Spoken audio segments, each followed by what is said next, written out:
आज गोवा का जो टीसीपी अमेंडमेंट जो ये सरकार बार बार ला रही है, 2012 में जब बीजेपी की सरकार जब गोवा में आई थी तो उन्होंने गोवा के लोगों को वायदा किया था कि 100 दिन के अंदर हम नया रीजनल प्लान लाएंगे. But unfortunately it is been 14 years. This government is not getting a new regional plan, but they are getting systematic amendments to the TCP Act so that वो amendments लाके गोवा का जो लैंड है वो convert करके उसमें high level का corruption कर पाए. पिछले 10 साल में अगर देखेंगे तो they have got amendment called as 17(2) where roughly about 26.5 lakh square meters has been converted. The matter went to court and court struck down this amendment of 17(2). उसके बाद ये करप्ट भारतीय जनता पार्टी की सरकार, डॉक्टर प्रमोद सावंत की सरकार ने और एक अमेंडमेंट लाया कॉल्ड एज 39A. और 39A के तहत उन्होंने आज रफली 2.5 लाख स्क्वायर मीटर जमीन already they have converted and roughly about 32 lakh square meters is provisionally approved.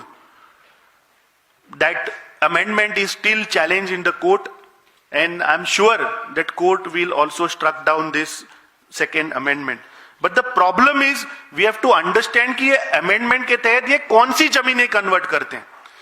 The lands basically are CRZ, no development zone, natural cover, forest land, agricultural land, khazan land.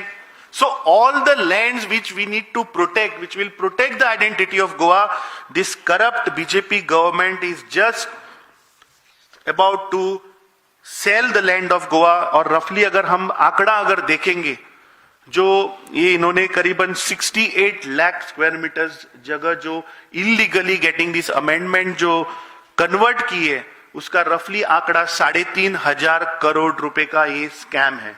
And अगर मैं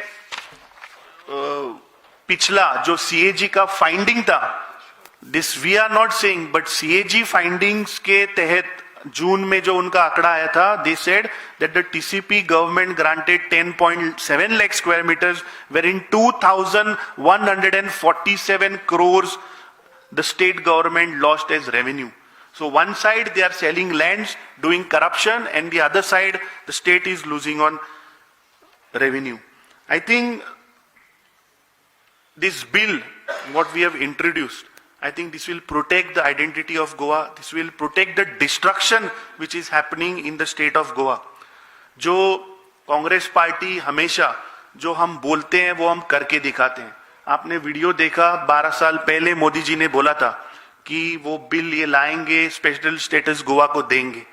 but दुर्भाग्य की बात है 12 साल हो गए, इसको कोई नामो निशान नहीं था. आज हमारे मेंबर ऑफ पार्लियामेंट ने ये बिल लाया है एंड इट प्रूव्स कि कांग्रेस जो बोलती है वो करके दिखाती है. ये बिल जब तक पास नहीं होता तब हम गोवा में आंदोलन करेंगे, संसद से लेके रोड तक. जब तक ये बिल पास नहीं होता हम ये मुद्दा पूरे गोवा में उठाएंगे.